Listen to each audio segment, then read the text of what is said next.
குழப்பமாயிட்டே இருக்குக்கா. இப்ப என்ன பண்றது? அக்கா, நாம ஒரு தடவை போன் பண்ணி அந்த பிரியா கிட்ட பேசினா என்னக்கா? ஆமா ரோகிணி, அன்னைக்கு கூட அவங்க நம்ம வீட்டை தேடி வந்து ஏதோ ஒரு விஷயத்த சொல்றதுக்காக வந்தாங்க. ஆனா அவங்களால சொல்ல முடியாம போயிடுச்சு. நாம அவங்க கிட்ட போன் பண்ணி விசாரிக்கிறது நல்லதுன்னு நினைக்கிறேன். அப்படி நாம அவங்க கிட்ட போன் பண்ணி பேசணும்னா நிச்சயமா அவங்களுக்கு என்ன பிரச்சனைன்னு நமக்கு தெரிய வந்துடும். ஒரு நிமிஷம்.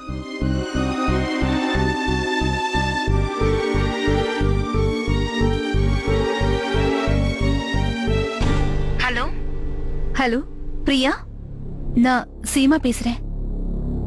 நீங்க நல்லா தானே இருக்கீங்க? இங்க பாருங்க, நாங்க உங்ககிட்ட ஒரு முக்கியமான விஷயம் கேட்கணும். உண்மையா சொல்லுங்க, உங்களுக்கு என்ன ஆச்சு? நீங்க எதுக்காக யார்கிட்டயும் ஒரு வார்த்தை கூட சொல்லாம உங்க வீட்டு திடீர்னு காலி பண்ணிட்டு போனீங்க? சீமா, இப்ப என்னால ஒரே ஒரு விஷயம் தான் சொல்ல முடியும். உங்களை சுத்தி இருக்கவங்க எல்லாம் நல்லவங்க மாதிரி தெரிவாங்க, ஆனா அவங்க அப்படி இல்ல. நீங்க எதுக்கும் ஜாக்கிரதையா இருங்க. அவங்கள நீங்க கண்காணிச்சுட்டே இருங்க. இதுக்கு மேல என்னால எதுவும் சொல்ல முடியாது. பை. அது பிரியா இப்ப சொன்னது யார பத்தியா இருக்கும்க்கா?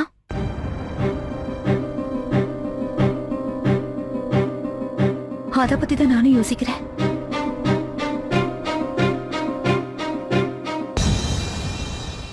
அக்கா,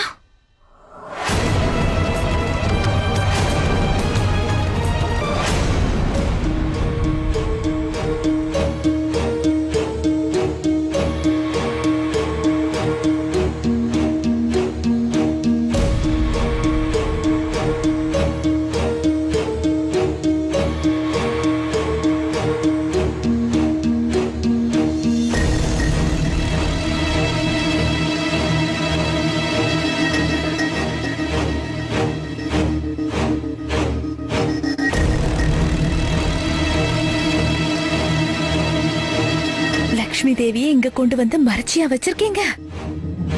அம்மா தாயே, காப்பாத்துமா, காப்பாத்து.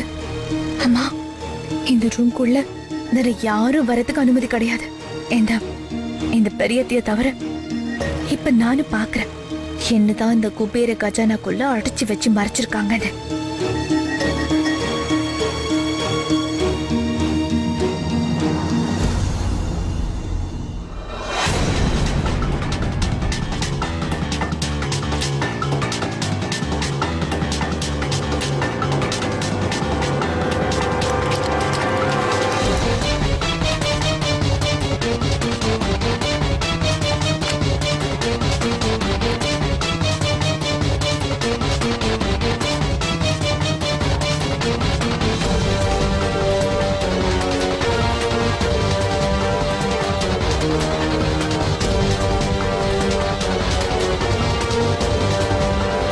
வீட்டு பத்திரத்தை எங்க மறைச்சு வச்சிருக்காங்கன்னு தெரியலையே.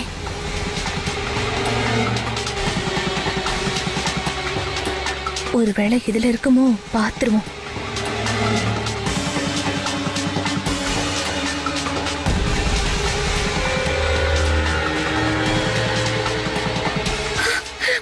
கிடைச்சிருச்சு, டாக்குமெண்ட்ஸ் கிடைச்சிருச்சு.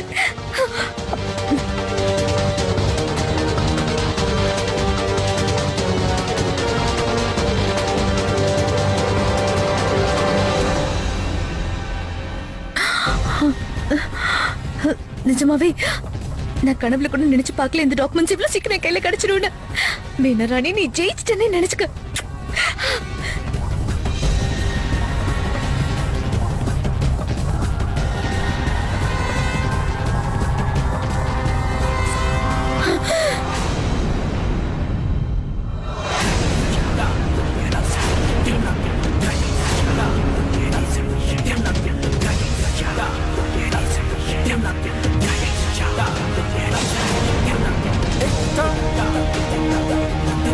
यदा यदा बाधा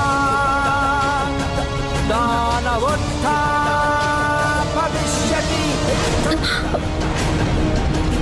यदा यदा बाधा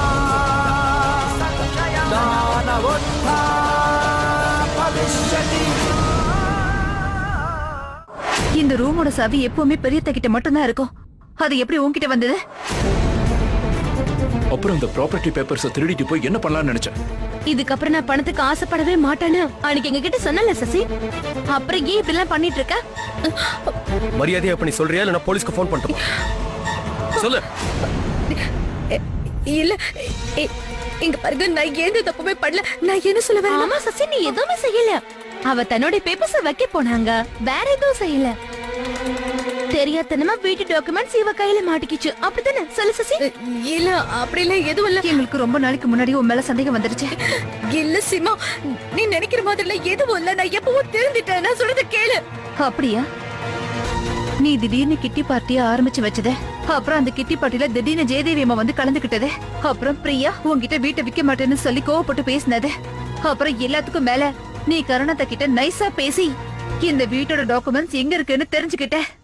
இதுக்கெல்லாம் என்ன அர்த்தம் சசி? மகாதேவி கருணையால சரியான நேரத்துல எங்களுக்கு எல்லாமே தெரிஞ்சிருச்சு. அதோட நீயும் நல்லா மாட்டிக்கிட்ட. அப்படி மட்டும் இல்லனா ஐயோ, இங்க பாருங்க, நான் சொல்றது எல்லாமே உண்மை.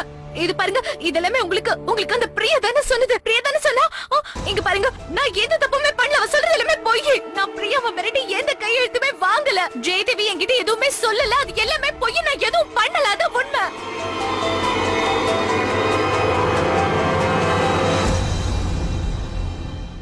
நாங்க யாரும் பிரியா பேரை சொல்லவே இல்லையே.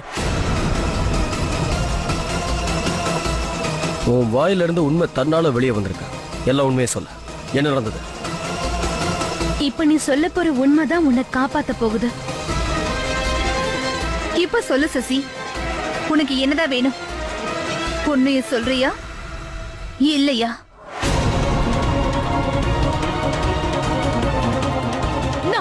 நான் உங்க எல்லார்கிட்டயும் கையெழுத்து கும்பிட்டு மன்னிப்பு கேட்டுக்கிறேன். நான் ஒத்துக்கிறேன், மறுபடியும் நான் பெரிய தப்பு பண்ணிட்டேன். ஆனா நான் எதுக்கு இந்த மாதிரி எல்லாம் பண்ணணும்? அது ஜெயதேவி பண்ண சொன்னதுனாலதான் பண்ண. அப்படின்னா நீ ஆரம்பத்துல இருந்து அவங்களுக்காக தான் வேலை செய்யறியா? அவங்க வீட்டுக்கு வந்தது, கெட்டி பாட்டி ஆரம்பிச்சது, இதெல்லாம் நீ அவங்க சொல்லிதான் செஞ்சியா சசி? இல்ல, அதெல்லாமே போய் நான் ஒரு நல்ல நோக்கத்துக்காக தான் இந்த வீட்டுக்குள்ளேயே வந்தேன். அந்த கிட்டி பாட்டில நான் டைம் பாஸ் பண்றதுக்காக தான் போனேன். ஆனா அந்த கிட்டி பாட்டி என்ன அடுக்கடுக்கா தப்பு பண்ணி வச்சு ஜெயில தள்ள வைக்கணும் எனக்கு எப்படி தெரியும்?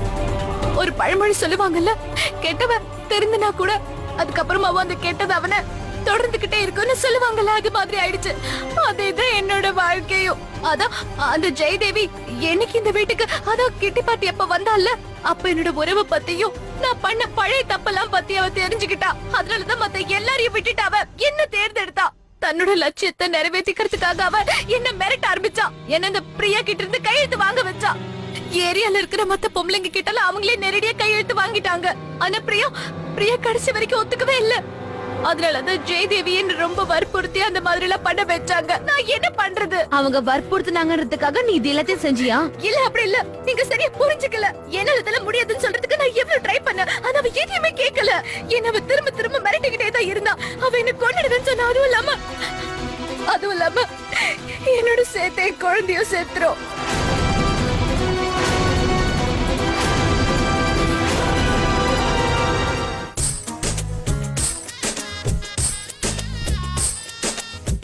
இங்க பாரு சரோஜா, அன்னைக்கே நீ நான் சொல்றத கேட்டிருந்தீனா இன்னைக்கு சொல்றதுக்கு நான் எவ்வளவு ட்ரை பண்ணேன். ஆனா அவ எதையுமே கேட்கல. என்ன அவ திரும்ப திரும்ப மிரட்டிக்கிட்டே தான் இருந்தா. அவ என்ன கொன்னுடுவேன்னு சொன்னா. அதுவும் இல்லாம என்னோட சேர்த்தே குழந்தையும் சேர்த்துரும்.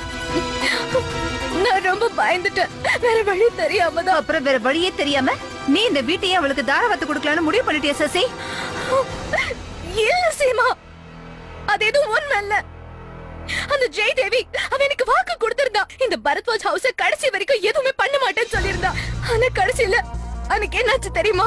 அவங்க என்ன திடீர்னு கூப்பிட்டு இந்த பரத்வாஜ் ஹவுஸ அவங்க கிட்ட நான் ஒப்படைக்கணும்னு சொல்லி என்ன மிரட்ட ஆரம்பிச்சிட்டாங்க. இல்ல இல்ல, இவ போய் சொல்றா. இவன் நேத்து போய் தான் சொன்னா, இன்னைக்கு போய் தான் சொல்றா. நம்ம எல்லாரும் ஏமாத்த பார்க்கணும். நாம ஒரு வேலை செய்யலாம். வீட்டுல இருக்கிற மத்தவங்க கிட்ட இவளை பத்தி சொல்லி. இல்ல இல்ல, அந்த மாதிரி எல்லாம் எதுவுமே பண்ணிடாதீங்க. நான் சொன்னது எல்லாம் உண்மை நிரூபிக்கிறேன். ரோகிணி சீமா, நேத்து ராத்திரி நீங்க 2 பேரும் என்னோட ரூமுக்கு வந்து போனீங்கல்ல? ஆமா, அப்போ ஏதோ பாத்திரம் விழுந்த சத்தம் கேட்டதுல அப்படி இல்ல. அந்த ஜெயதேவி அவளோட ஆள் அனுப்பி என்ன கொல்றதுக்காக முயற்சி பண்ணிட்டு இருந்தா. என்னது?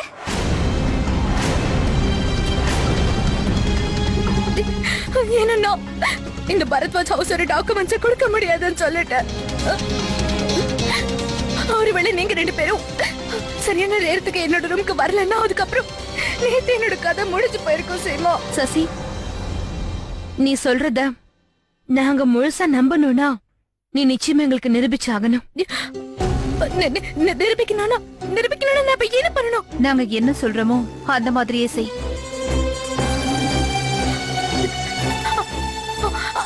சரி, நீங்க என்ன சொல்றீங்களோ நான் அதை அப்படியே கேக்குறேன். ஆனா ஜெயதேவிக்கு எதிரா நம்ம கிட்ட என்ன ஆதாரம் இருக்கு? நம்ம ஏதாவது ஒரு ஐடியா பண்ணியே ஆகணும். நாளைக்கு ஜெயதேவியோட பார்ட்டி ஆபீஸ் ஓபன் பண்றாங்க. பப்ளிக் மீடியா எல்லாரும் அந்த இடத்துக்கு வந்துருவாங்க. அப்ப நம்ம அவங்க கிட்ட என்ன நடந்துச்சுங்கிற கேள்வி கேட்டோம்னா அவங்க வேற வழி இல்லாம நம்ம கேக்குற கேள்விகளுக்கு பதில் சொல்லிதான் ஆகணும். சரியா சொன்ன சீமா. ஒரு பொலிட்டிஷியன் தான் இமேஜை காப்பாத்திக்கிறதுக்காக என்ன வேணா செய்வா. கண்டிப்பா அவ பதில் சொல்லிதான் ஆகணும். அப்படா, ஒரு வழியா பாதி உண்மையை சொல்லி நான் என்னோட உயிரை காப்பாத்திக்கிட்டேன். ஒருவேளை நான் மட்டும் மாட்டிட்டு இருந்தேன்னா சோனியாவோட மாஸ்க போட்டதுல இருந்து கிட்டி பார்ட்டி ஆரம்பிச்சது வரைக்கும் எல்லாம் பண்றதுக்கு உதவினது ஜெயதேவி தானே தெரிஞ்சு போயிருக்கும்.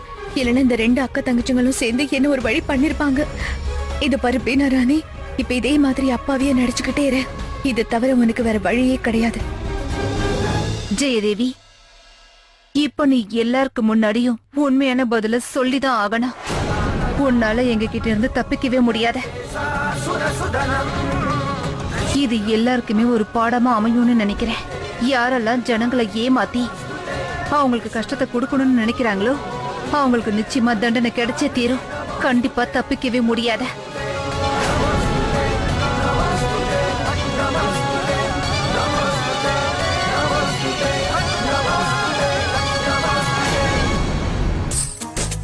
கேசவர்தினி வழங்கும் 3 முடிச்சு